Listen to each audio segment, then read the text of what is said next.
Hello guys! Welcome back to my YouTube channel!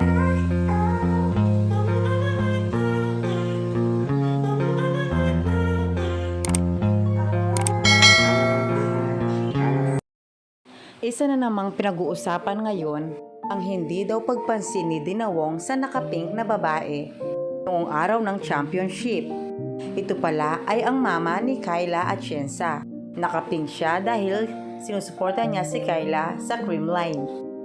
Ayon sa mga nakakita, gusto daw magpa-picture ni mama ni Kyla kay Dina pero hindi niya daw ito pinansin at umalis ito papalayo. Maraming ang naawa na netizens sa kanilang nakita. Nabatikos na naman dito ng todo si Dina Wong. Naging mayabang na daw siya at mapagmalaki. Pero kung papansinin mo mabuti ang video, biglang may tumawag kay Dina Wong at tumingin ito sa mama ni Kyla at nagpaalam na parang sinabi ni Dina Wong na sandali lang po. Parang mali lang ang pagkakaintindi ng iba. Binigyan nila ito agad ng masamang kahulugan.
So, ayun na nga guys.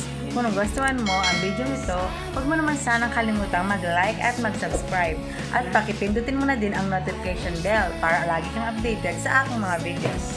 Thank you! Bye!